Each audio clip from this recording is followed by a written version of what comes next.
Border Gavaskar trophy series లో భాగంగా Melbourne వేదికగా జరిగినటువంటి బాక్సింగ్ డే టెస్ట్ లో టీమిండియాపై ఆస్ట్రేలియా జట్టు ఘన విజయం సాధించింది.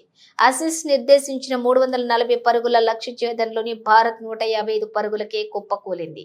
దీంతో ఆస్ట్రేలియా జట్టు 184 రన్స్ తేడాతో గెలిచింది.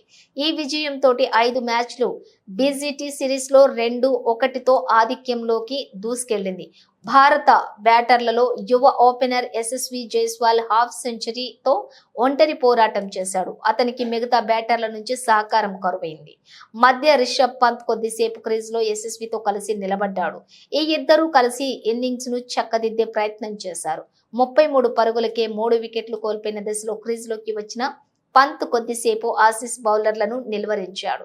క్రీజ్ లో కుదురుకున్నట్లు కనిపించిన పంత్ 30 పరుగుల వ్యక్తిగత స్కోర్ వద్ద ట్రావిస్ హెడ్ బౌలింగ్ లో మిచెల్ మార్ష్ కు క్యాచ్ ఇచ్చి పెవిలియన్ చేరాడు. యశస్వి పంత్ ద్వయం 88 పరుగుల భాగస్వామ్యం అందించింది. పంత్ అవుట్ అయిన తర్వాత టీమిండియా ఏ దశలోనూ లక్ష్యం దిశగా సాగలేదు.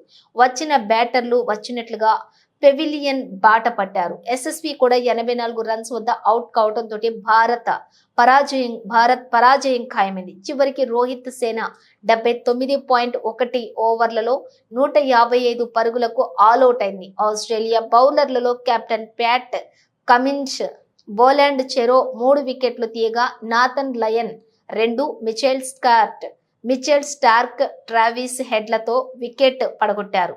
ఆల్రౌండర్ షోలోని ఇన్నింగ్స్ లో కలిపి 6 వికెట్లు 90 రన్స్ తోటి అదరగొట్టిన Cummins player of the match award దక్కింది.